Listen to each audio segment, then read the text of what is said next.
Welcome to From the Bleachers. I'm your host, as always, Shamus Clancy, coming to you from the wonderful Bleeding Green Nation Radio Podcast Network.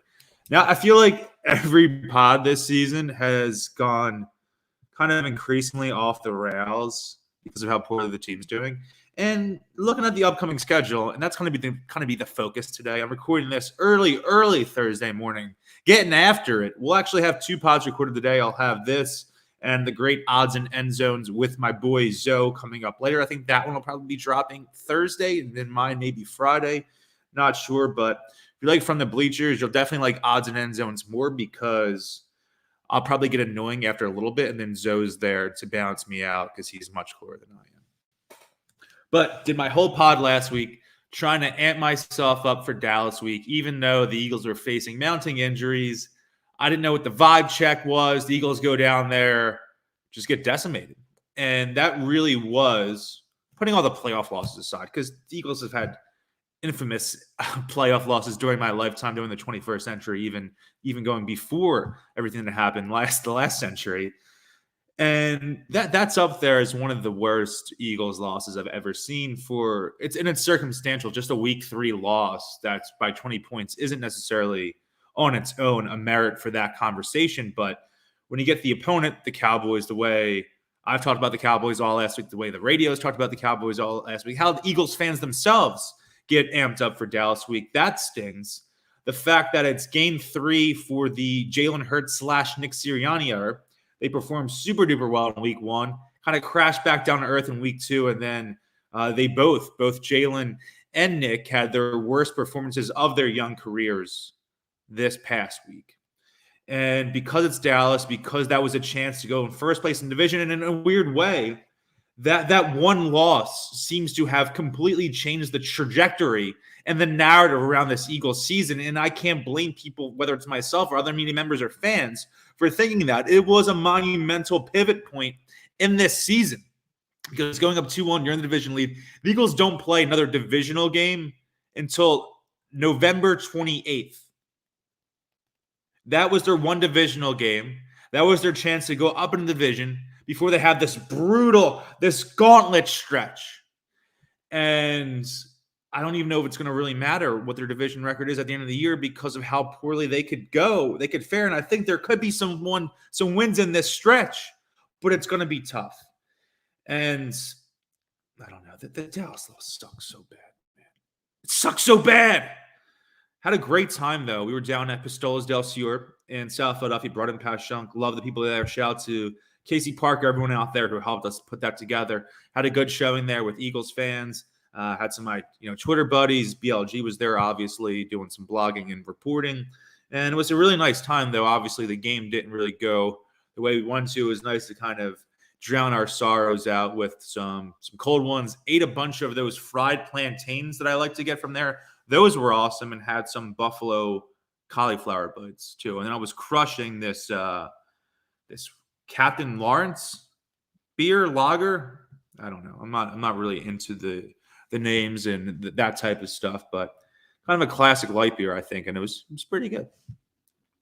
But what I wanted to get to is this stretch coming up for the Eagles from week 4 to week 11.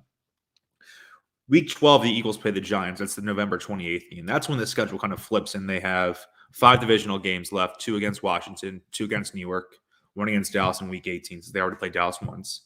And then in week 13, they have a bye in week 14. Week 13, they play the Jets at Meadowlands, which should be another, theoretically, an easy win.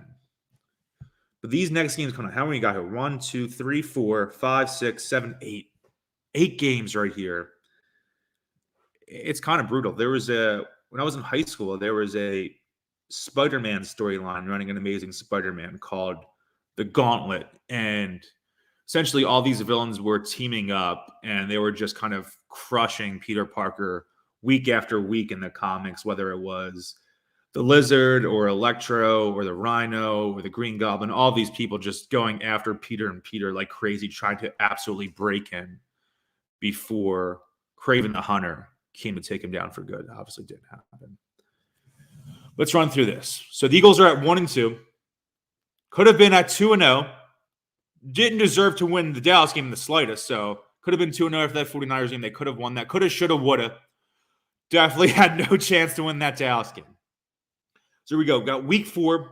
This Sunday, home versus the Chiefs. The Chiefs are 1-2. And you're thinking, oh, they're 1-2. The Eagles are 1-2. Chiefs have been in the last 2 Super Bowls. Chiefs is coming off a couple tough losses. And there is no greater bounce back game opportunity for the Chiefs than to come to Philadelphia, Andy Reid's old stomping grounds, and play against an Eagles team that are licking their wounds right now after getting embarrassed on Monday Night Football on a short week. Not looking good there. I think that could be a devastating loss.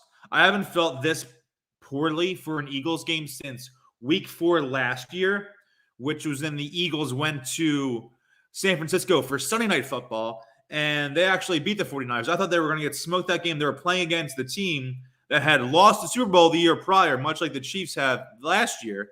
But I don't expect that situation. I think the line opened up, or the early line last week before the Eagles even played the Cowboys was -6.5. I think this could be a 20-point loss. I'm going down to the stadium. I'm trying to keep my expectations low. I'm trying to have a good time. The Eagles do a couple nice things. Jalen Hurts has a couple nice plays they could build off of.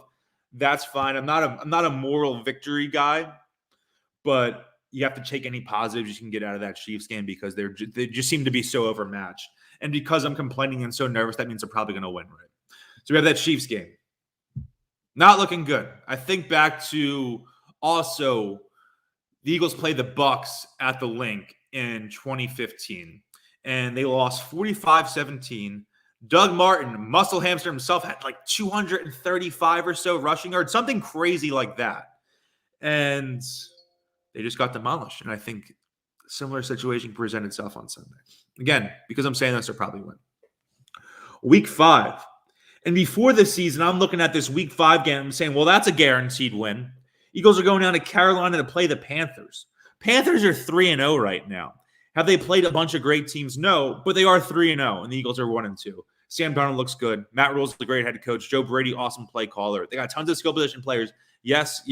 Christian McCaffrey is hurt, but Chuba Hubbard, I think he could be pretty good. Rookie running back. Week 6, and Buccaneers come to Philadelphia. Thursday night football. The Bucs are 2-1. They lost to LA, Los Angeles Rams this past week, but the Rams look pretty darn good, don't they?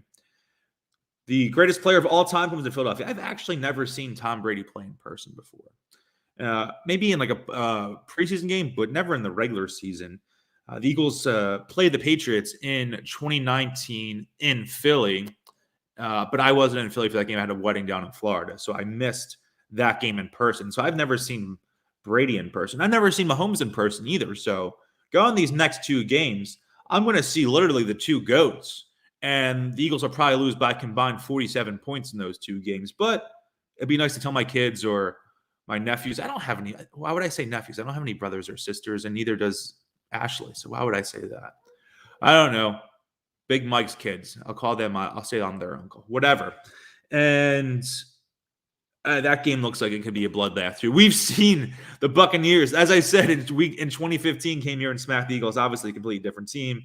And then I always have the way I hope Eagles fans and the Eagles live rent-free in the minds of Minnesota Vikings fans, and I love torturing them for the rest of my existence. I feel like if the Tampa Bay Buccaneers had a strong enough fan base and an online presence, they could easily do that to me because of the 2002 NFC Championship game in week 1 of the 2003 season, the first game at Lincoln Financial Field.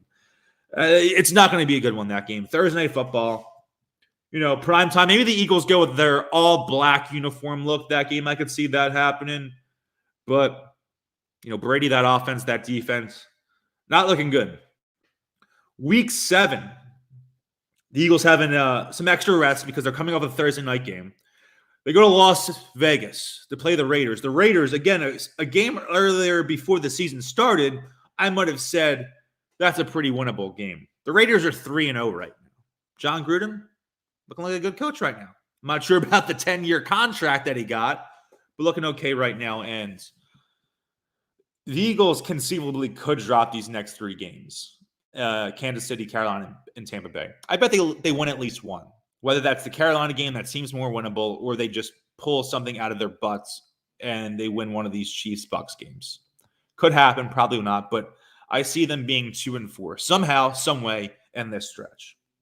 But if they're 1-5, if they drop these 3 games, a 1-5 team going on the road to Las Vegas, that seems like a recipe for disaster. This team's getting kicked in the nards, and they're down 1-5, 1 win, 5 losses, and they're going to Vegas. None of these guys have ever played a game in Vegas before. Obviously, Vegas, a very, very enticing city. That doesn't seem like a recipe for success now, does it? That could be a little rough. What else we got? Week 8. Oh, my God, Week 8. Thank God for Week 8. Eagles, Halloween, go to Detroit to play Lions on 3. If they don't win that game, just stop watching the rest of the season. Listen to the podcast. Listen to the podcast, download it, subscribe, give a 5-star review. But you can stop watching the games if they lose that game. Week 9, Eagles come back to Philly, play the Los Angeles Chargers, who beat the Chiefs last week. Justin Herbert looking like he's on the path to becoming one of the elite quarterbacks in the NFL. 4 o'clock game, so you don't even get the advantage of a West Coast team coming East Coast to play a 1 p.m. game. That game's at 4. So that ain't too good. And Week 10, another game similar to Las Vegas and Carolina that before the season I would have envisioned being a very winnable game for the Eagles. And again, it still may be. But they go to Denver to play the Broncos, who are 3-0 right now. Broncos defense pretty good. Teddy Bridgewater, I'm not a Teddy Bridgewater believer, but he's been playing pretty good right now. They lost KJ Hamler for the season. Jerry Jeudy's hurt in Denver, so they are missing a couple of skill guys, but they're deep. Cortland Sutton's really good. They got a couple core running backs there. They could give the Eagles problems defensively, and the Denver defense is good. We'll see. We'll see. That game, it's scary though. I thought that was a game that if things are going differently, maybe I would have gone to a road trip and went to Denver for that game. And Denver seems like a cool city that kind of Midwest, multiple climate type area where you could be in one part of the city or one part in the general region, and it's snowing and cold, and just that would have been a fun vibe for November, right? But that's a game that they could easily lose. And Week 11, and I think this is still a winnable game here, is New Orleans comes to town, Week 11. They're 2-1, but I don't think that's like an overwhelming 2-1 the same way that Tampa Bay is 2-1 and the Chargers are 2-1. I think they could beat that New Orleans team. But again, Sean Payton's a good coach. We've seen Sean Payton win a lot of games against the Eagles in his career. The Eagles did beat New Orleans in Philadelphia last year. Jalen Hurts' first start as an Eagle. They have Jameis Winston coming to town as the New Orleans starter. But I don't know. That's a tough stretch. Let's see. These are what was it again? 8 games. 1, 2, 3, 4, 5, 6, 7, 8. I don't think they go 1-9. I'm not jumping off the bandwagon that hard after that Dallas performance. Let's say they lose to the Chiefs, put an L down, win Carolina. That's, let's see, 1-3, 2-3. Bucks, 2-4. Raiders, oh man, I don't know. Let's say 2-5. Lions, 3-5. Chargers, 3-6. I'll say. Denver, I'll say 4-6. Saints 5-6. And that's probably a little off. Maybe it's not optimistic enough. Maybe it's too optimistic. They could be 5-6 after that stretch. Now, I would take that, and then you're left with Week 12. Got my handy dandy notebook. Shout out to Steve from Blues Clues. I got this on TeePublic. It's a little design here. That's pretty cool. Yeah, if you're watching on YouTube, you can check this out. Make sure you subscribe to the BGN YouTube channel. The link to the feed will be in the podcast description. You can see me. I get dressed up. I try to put on a new outfit every time I do a video. I'm recording a podcast with Joe within the hour. I don't have to change my outfit for that. So Week 12, you have the Giants. Let's say that's a win. W, 6-6. Week 13, Jets win 7-6. Week 14, bye. Week 15, I believe, is Washington. That's let me see, just make sure. Where's that game at? Week 15. That's at home. I'll give them a loss just to be reasonable. So that's 7-7. Week 16 Giants. Say that's a win. So that's, am I doing this right? I took ideas in mathematics. That was my college class.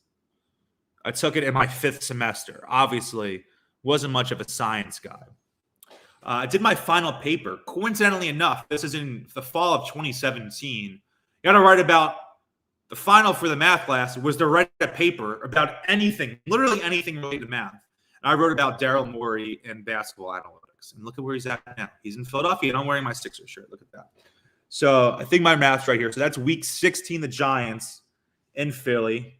In Philly. So let's say that's a win. That's 8-7. And week 17, they go down to Landover, Maryland to play the Washington football team. Let's say that's a win. They split Washington. 9-7.